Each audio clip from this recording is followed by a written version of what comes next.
आप लोग का मेरे YouTube चैनल पर स्वागत है। मेरे YouTube चैनल का नाम है अमन चौहान इंग्लिश ग्रामर। तो आइए अब हम क्या चर्चा करेंगे, प्रेजेंट एंड डेफिनेट टेंस में क्वेश्चन वर्ड का प्रयोग सब्जेक्ट के तौर पर। हम तो पहले इसके जितने भी आप लोग को वीडियो बना के YouTube पे भेजा हूँ, अपलोड किया हूँ, वो तो सब ऑब्जेक्ट के तौर पे था। अब ये आप लोग का क्या है, सब्जेक्ट के तौर पे। क्या है? सब्जेक्ट के तौर पे। अब जब सब्जेक्ट के तौर पे है तो सीधी सीधी बात है, इसका हम कहाँ से स्टार्टिंग किए थे?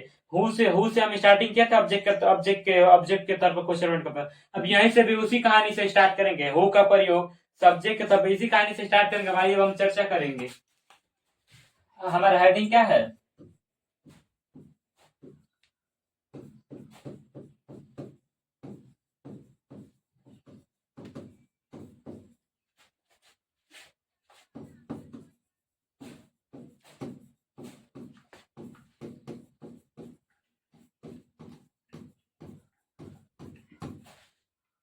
प्रेजेंट इंडेफिनिट टेंस में क्वेश्चन वर्ड का प्रयोग सब्जेक्ट के तौर पर। ये आप लोग का हेडिंग है, क्वेश्चन वर्ड का प्रयोग सब्जेक्ट के तौर पर। क्या हमने बोला? सब्जेक्ट के तौर पर। ये तो आप लोग का हेडिंग था। क्या था ये? आप लोग का हेडिंग था। जब ये हेडिंग हो गया आप लोग का, तो अब हम हु से ही तो स्टार्टिंग करेंगे, हु से। अगर जब हम हु से स्टार्टिंग करेंगे तो देखिए, अब जैसे कहानी हम ऑब्जेक्ट के तौर पर उनसे ही स्टार्ट किए थे, वही कहानी हम यहाँ भी स्टार्ट करेंगे। लेकिन इनका प्रयोग क्या होगा, मैं आप लोग को बार बार कहता हूँ कि वह क्वेश्चन वर्ड जो एक्शन में ना हो वो ऑब्जेक्ट के तौर पर होता है, और वह क्वेश्चन वर्ड जो एक्शन में वह सब्जेक्ट के तौर पे होता है। तो आइए अब हम इसकी अब हम चर्चा करेंगे। क्या? अब देखिए, सबसे पहला हमारा क्वेश्चन वर्ड क्या है? हमारा हु। क्या है हमारा? हु। ये हेडिंग है, साथ साथ लिखिए। हु का प्रयोग, हु का प्रयोग केवल क्वेश्चन वर्ड के रूप में। हमने क्या बोला? केवल क्वेश्चन वर्ड के रूप में, केवल क्वेश्चन वर्ड के रूप में सब्जेक्ट के तौर पर। समझिए, ये प्रेजेंट इंडेफिनिट का ये आखिरी टॉपिक चल रहा है आप लोग का। जितना भी मैं आप लोग को बताया हूँ, जितना भी आप लोग को मैं बताया हूँ प्रेजेंट में क्वेश्चन वर्ड का प्रयोग ऑब्जेक्ट के तौर पर, अब उतने वही प्रयोग हमारा सब्जेक्ट के तौर पर भी होगा। तो देखिए अब हम क्या करेंगे, हु का प्रयोग केवल क्वेश्चन वर्ड के रूप में सब्जेक्ट के तौर पर। क्या? सब्जेक्ट के तौर पर। अब देखिए, अब हम इसका कैसे इसको हल करेंगे। तो इसकी हिंदी पता है क्या होगी? आप लोगों ने क्या देखा था इसकी हिंदी? कौन, किसको, किसने, किसके, किससी, किसकी। अब आप लोगों ने जब यही हिंदी देखा था, तो देखिए अब क्या होगा यहाँ पर। हम अब इसकी हिंदी देखिए, अब एक रूल लिख लीजिएगा। क्या आप लोग रूल लिखिएगा?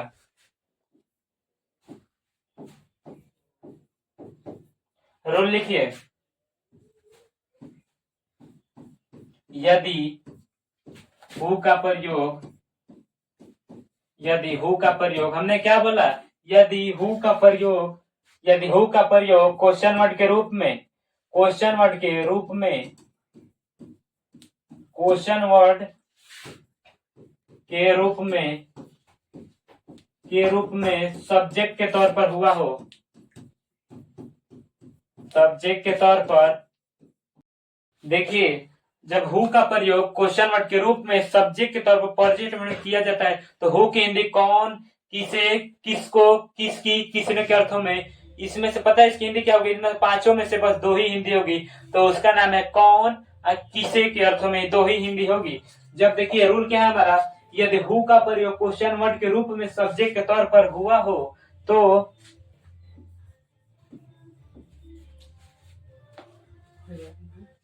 हु के साथ हम क्या करेंगे? जब ये हमारा हुआ, आप लोग को बता चुका हूं, हु की हिंदी क्या होगी? हुआ हो, तो हु की हिंदी,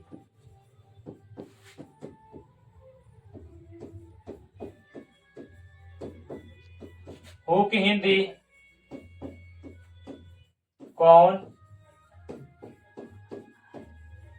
किसको।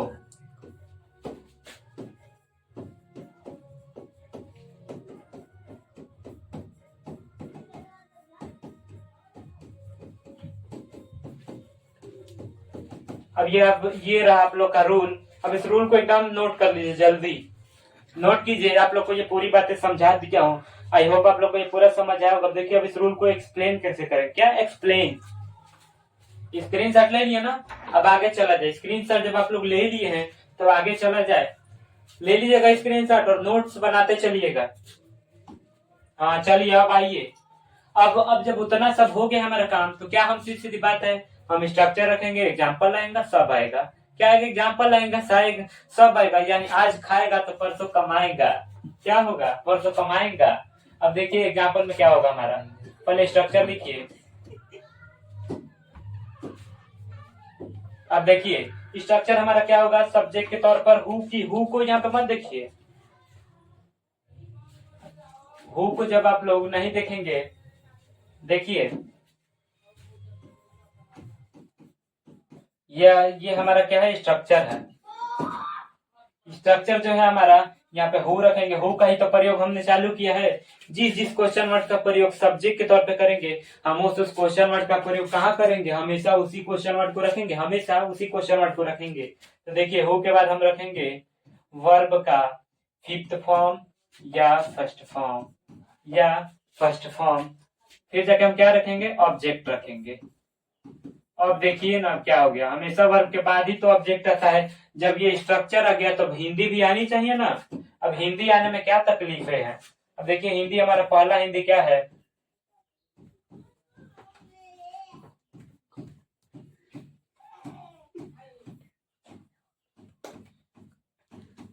कौन खेलता है। अब 2 नंबर हमारा हिंदी है,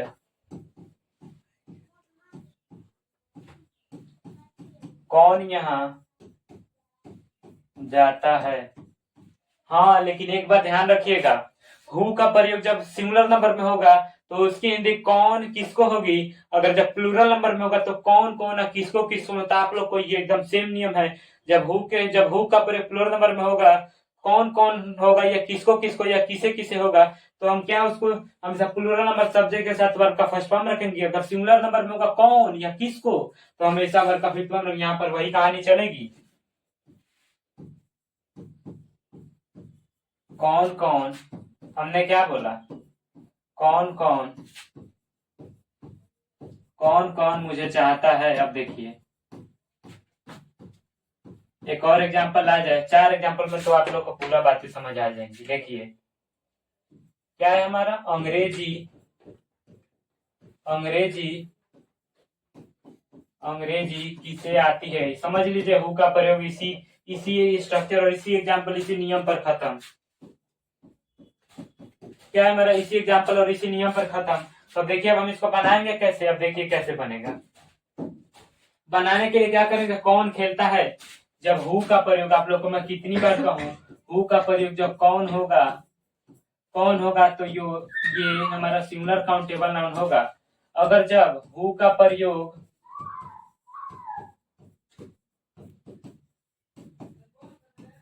कौन कौन होगा तो ये हमेशा पीसीएन होगा। इसको कौन कौन मतलब क्या, ज्यादा लोग हैं, कौन कौन क्या ज्यादा लोग हैं। जब ज्यादा लोग हैं, इसमें हु मतलब कौन अकेला ही है, तो अकेले सिंगुलर नंबर सब्जेक्ट के साथ हम केवल वर्ब का फिफ्थ फॉर्म का प्रयोग करेंगे, और प्लूरल नंबर सब्जेक्ट के साथ हम केवल वर्ब का फर्स्ट फॉर्म का प्रयोग करेंगे। ये आप लोग नोट कर लीजिएगा, ये नोट में नोट कर लीजिए। अब देखिए अब इसको बनाएंगे कैसे, कौन खेलता है। देखिए इसमें कौन सब्जेक्ट है, अब बताइए ना, कौन सब्जेक्ट है। तो इसमें क्या सब्जेक्ट है, कौन खेलता है। आखिर क्वेश्चन वर्ड ही तो सब्जेक्ट में है, तो क्या तकलीफ है। मैं आप लोग को ऑब्जेक्ट के तौर में बता दिया हूँ, तब सब्जेक्ट के तौर में हम क्या चर्चा करेंगे। ठीक, अब देखिए यहाँ पे कौन के लिए हम क्या लिखेंगे, हु लिखेंगे। अब देखिए जब सिंगुलर नंबर है तो हु के बाद खेलना का होता है प्ले, वर्ब का फर्स्ट फॉर्म। अब प्ले का फिर क्या होता है, प्ले में एस लगाइए, प्लेज हो जाएगा, हु प्लेज। देखिए तो कितना आसान, एकदम एकदम आप लोग को अच्छी तरीके से समझ आ रहा होगा। अब 2 नंबर आइए, क्या 2 नंबर आइए। 2 नंबर क्या हमारा, कौन कौन यहाँ जाता है, कौन यहाँ जाता है। अब देखिए जाना कौन का क्या होगा, सिंगुलर नंबर है अकेला, तो हमेशा वर्ब का फिफ्थ फॉर्म प्रयोग करेंगे। कितनी बार आप लोग को बार बार कहूंगा कि सिंगुलर नंबर सब्जेक्ट के साथ वर्ब का फिफ्थ फॉर्म का प्रयोग करें, और प्लूरल नंबर सब्जेक्ट के साथ वर्ब का फर्स्ट फॉर्म का प्रयोग करें। अब देखिए कौन यहाँ जाता है। अब देखिए क्या होगा इसका, सबसे पहले कौन के लिए हम हु लिखेंगे, हु लिखेंगे ना। अब जाना का क्या होगा, वर्ब लिखेंगे। वर्ब में देखिए अकेले सिंगुलर नंबर है तो सिंगुलर नंबर का वर्ब लगेगा, तो जाना का होता है गो। अब गो में ईएस लगा दीजिए, गोज। अब देखिए यहाँ गोज हियर। अब देखिए 3 नंबर आइए, क्या हम बोले 3 नंबर। 3 नंबर क्या है, कौन कौन, क्या हमने बोला, कौन कौन मुझे चाहता है, कौन कौन मुझे चाहता है, 3 नंबर अनुवाद है। तो कौन कौन के लिए हु ही लगेगा, हु ही लगेगा केवल। हु के बाद आप देखिए चाहना का होता है वांट। अब तो भाई जब प्लूरल नंबर है तो हमेशा इसके साथ वर्ब का फर्स्ट फॉर्म का प्रयोग करें, तो वांट है, इसी को उतार देंगे। जैसा भेष वैसा ही काम। हु वांट, अब देखिए कौन कौन मुझे चाहता है, किसे चाहता है, देखिए वर्ब में हमने क्या वर्ड या हम लोग प्रश्न किया, किसे चाहता है, मुझे चाहता है, ऑब्जेक्ट मिला कि नहीं, तो हम हु वांट मी, ठीक, हु वांट मी। अब देखिए 4 नंबर आपका क्या है, 4 नंबर आपका है ना, ये देखिए 4 नंबर के अंग्रेजी किसे आती है। तो बहुत लड़के लड़कियां क्या करेंगे, अंग्रेजी किसे आती है, आना के लिए क्या लिखेंगे, बहुत लड़के लड़के आना के लिए कम लिख देंगे, कम मतलब आना होता है। लेकिन मैं बार बार कहूं कि यहाँ पे आना का प्रयोग नहीं होगा। देखिए 4 नंबर कैसे बनेगा, अंग्रेजी किसे या किसको, चलिए मान लीजिए किसको हमने दे दिया, इस पे किसको आप लोग को हिंदी बताए हूँ, तो किसको जब दे ही दिया हूँ, तो ये देखिए किसको के लिए क्या होगा, सिंगुलर नंबर है, अगर किसको किसको होता तो प्लूरल नंबर इसको मान लेते, अकेला है तो केवल हम हु को लिखेंगे, केवल हु को लिखेंगे। अब देखिए सिंगुलर है, आना का क्या होता है, आना का कम, कम होता है ना, कम का प्रयोग होगा ही नहीं। नो मतलब भी आना होता है, लेकिन कोई विषय आना, कोई ज्ञान आना, उसके लिए नो का प्रयोग होता है। अगर सजीव हो तो केवल कम का प्रयोग किया जाएगा, अगर निर्जीव हो तो निर्जीव में क्या, केवल ज्ञान के लिए, तो ज्ञान के लिए हमारा क्या होगा, केवल हमेशा नो का प्रयोग आना के लिए, तो यहाँ पे क्या लगेगा, नो लगेगा। अब जब सिंगुलर नंबर सब्जेक्ट है, देखिए क्या है, सिंगुलर नंबर सब्जेक्ट है, जब सिंगुलर नंबर सब्जेक्ट है, किसको सब्जेक्ट, इसको मानिए क्वेश्चन का प्रयोग सब्जेक्ट के तौर पर, तो जब ये है सब्जेक्ट के तौर पर उतारा हमने। अब इसके बाद हम वर्ब उतारेंगे, वर्ब का फर्स्ट फॉर्म लगेगा, फिफ्थ फॉर्म, सिंगुलर तो वर्ब का फिफ्थ फॉर्म है, नो में एस लगा दीजिए, नोज। अब देखिए अंग्रेजी, अंग्रेजी किसको आती है, किसको आती है, क्या आती है, अंग्रेजी आती है। आखिर ऑब्जेक्ट मिला कि नहीं, ये ऑब्जेक्ट मिला कि नहीं, मिला ऑब्जेक्ट, तो हम यहाँ पे लिखेंगे इंग्लिश। आप लोग को ये पूरी बातें समझ आई होंगी। अगर आप लोग को न समझ में आए तो कमेंट कीजिएगा। पूरी बातें मैं यही उम्मीद रखता हूँ कि आप लोग समझ चुके हैं। लेकिन हाँ, यहाँ पर ध्यान दीजिए, इसके साथ हमेशा वर्ब का फर्स्ट फॉर्म है, इसके साथ हमेशा वर्ब का फिफ्थ फॉर्म। इतना बात आप लोग को पूरी समझ आ चुकी है। लाइक कीजिए, शेयर कीजिए, कमेंट कीजिए, सब्सक्राइब कीजिएगा। इसका स्क्रीनशॉट लीजिए। धन्यवाद मेरे वीडियो को देखने के लिए।